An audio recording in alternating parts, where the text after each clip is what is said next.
Do you feel like a limited or pale version of yourself in English? If that is the case, I want you to know that you are not alone. And today I'm going to talk about why that is, what that looks like, how is it expressed in your day-to-day life, and of course, what you can do about it, how you can shift your thinking, reframe your thoughts, so you can start moving away from that limited, fake, pale feeling that you have of who you are in English.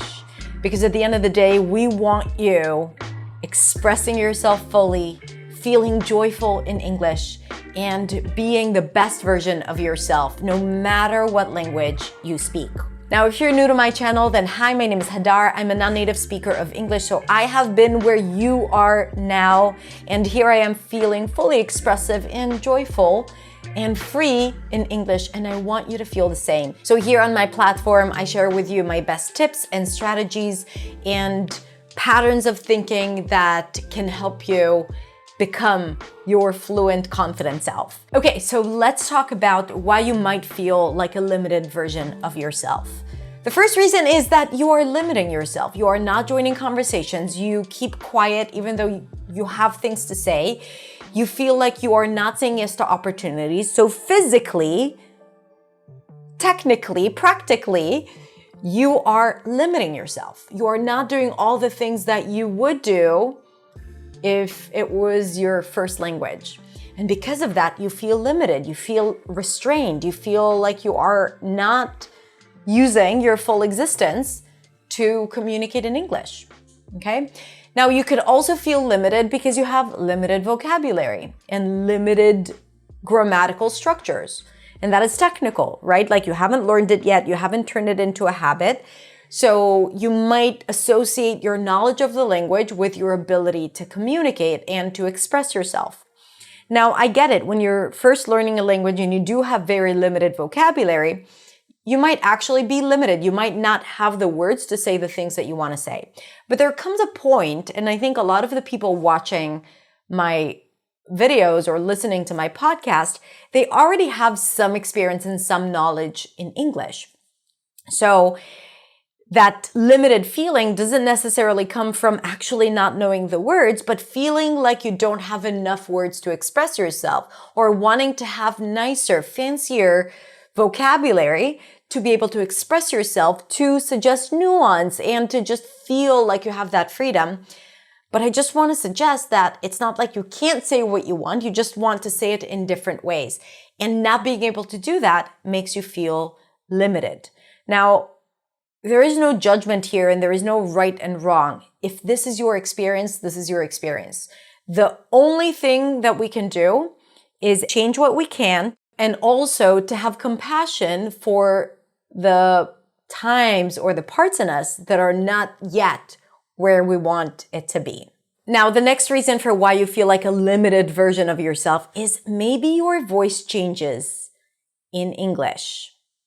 And this goes really deep, and I want you to stay with me on that. Our voice is our immediate expression. That's the first thing people hear before your pronunciation, before your vocabulary. They hear your voice. People connect to other people's voice. You can form an opinion about someone else really quickly based on their voice, positive or negative. And sometimes when we shift into another language, something might happen to our voice. Now, I've already talked about it on my platform. I'm going to share links to all my videos about the voice, but I'm just going to say that when we feel insecure, our voice might change. And we might feel insecure when communicating in English. We might have ideas about how we should speak in English, and therefore we change the voice because we think it should sound higher or lower or louder or softer, and it doesn't feel like us. But we do it because we think we need to do it. Maybe you have been imitating someone and that, made you catch their voice quality, but maybe it's not your voice. And maybe you hold a lot of tension because of the sounds and the pronunciation, and that tension is being manifested in your voice as well because tension brings tension. So maybe that changes your voice a little bit. So all of these reasons, and there are more, make result in you not having the voice that you know in English. And a lot of times we don't prefer that voice. It's not a voice that we say, oh, this is a much better voice than my natural voice in my first language. Usually it's a voice that you don't necessarily like. And not liking your voice can make you start having all these opinions and criticism around your voice. And when you don't like your voice in a certain language, you are less likely to communicate and express yourself. Hence, you might feel limited. You also might not feel like yourself. That's not my voice. The voice is like the natural expression of who I am. And if it's not me, then it's a different version of me, usually like a lesser version of me.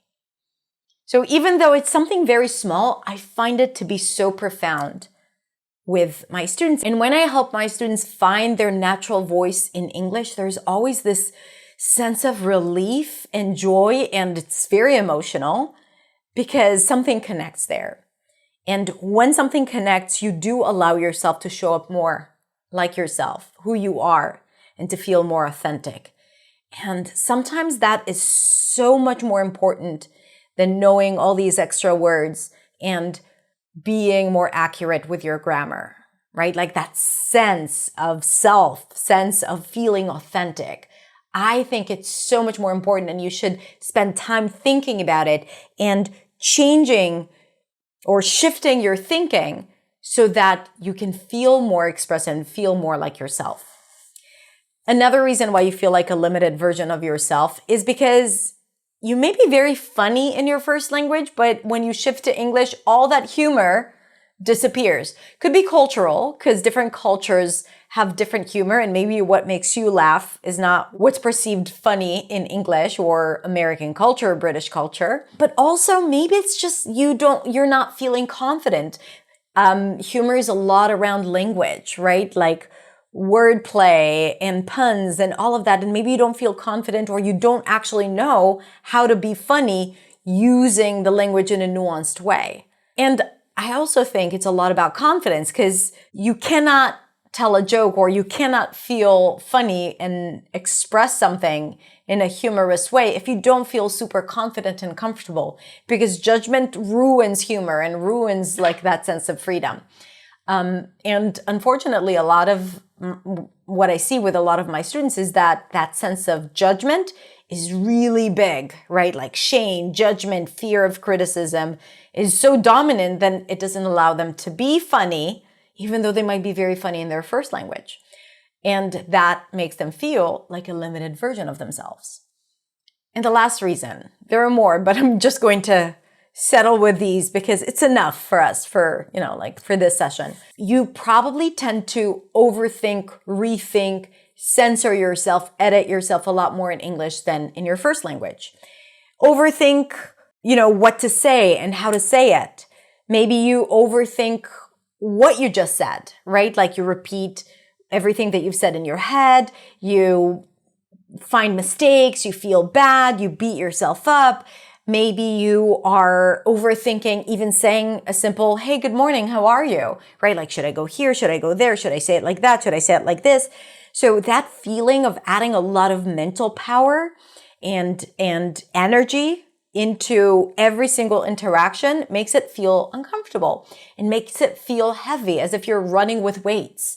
And it just makes you feel limited, okay? Because you don't have the mental freedom. You don't have that expression that you might want to have, that you probably have in your first language.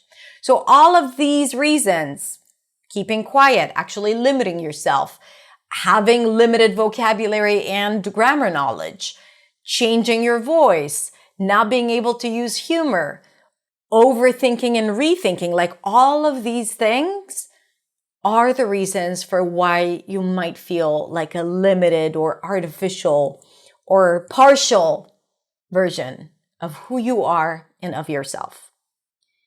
And here's how I want you to think about it. If you resonated with any of the things that I shared here, here's how I want you to think about yourself. First of all, the only person limiting you is you. It's not the English.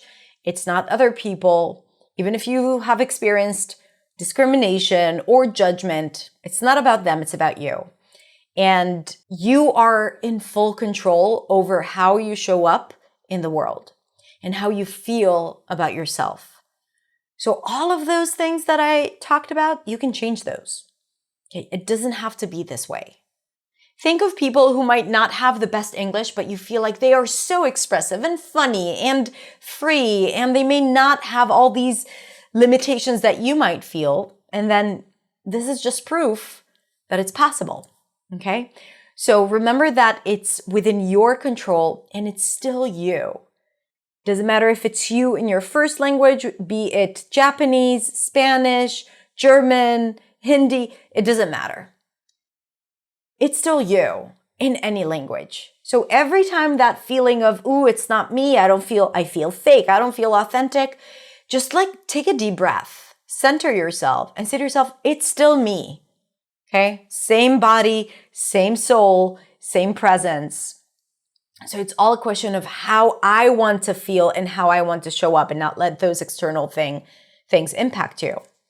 The second thing I want you to remember is that your voice is needed in the world. Your words matter. You deserve to take up time and space and to express yourself and to get stuck if needed. When you think of that, when you think of you deserve to claim that space in the world, then you might stretch out a little bit and use your voice to its fullest and say what you think, even though you don't have the perfect vocabulary, and not judge yourself for every single mistake that you make.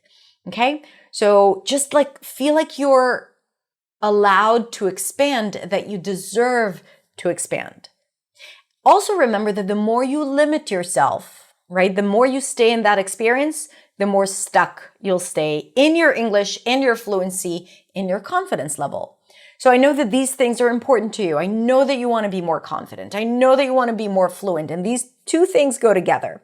And the way to get there is very different. Some people get there through a lot of practice. Some people get there through doing pronunciation work, which is something that I love helping my students with. Some people do it through learning all the theory and putting it into practice.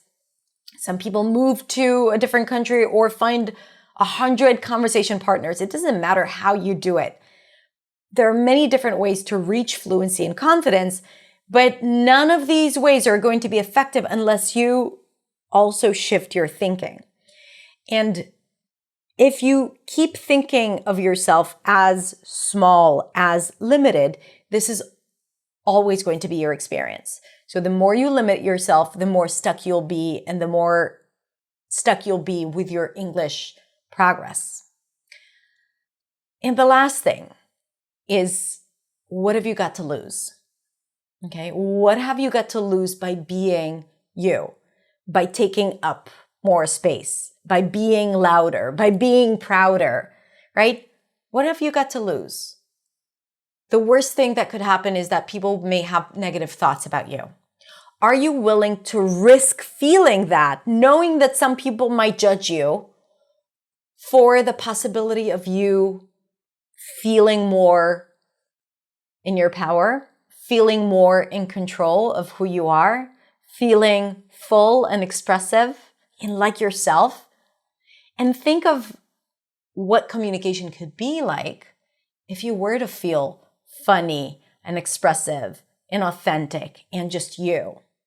Not like someone else, right? Not like, you don't need to sound like a native speaker. You don't need to sound like a professional. You need to sound like you, so you feel like you, and you need to use all the things that you've already learned and all the things that you know and just use it. Because you're also using probably half of the English that you know, right? Which also makes you feel limited. And the reason for that is probably lack of practice, lack of strategy, but also not feeling like you deserve to use all of that. Or not giving yourself the opportunities. So I want you to reflect on that. If you want, you can just go and journal for a few minutes thinking about this question: how do I limit myself in English? And I specifically want you to ask, how do I limit myself, and now how English is limiting me? Because English is not the problem. English doesn't do anything to you. It's you who are doing this to you. It's how you think about it. It's how you show up. Okay? And the good news is that you can change that because it's up to you. You can't change other people's thoughts, but you can change your own thoughts. And that's a great way to start. Okay, so if you want to share your thoughts, please share them in the comments below. If you're listening to the podcast, feel free to just send me a DM on Instagram and share with me what you think. And if you'd like to be a part of my community and membership and learn more with me, I highly recommend that you check out Beyond, which is my English practice community and membership.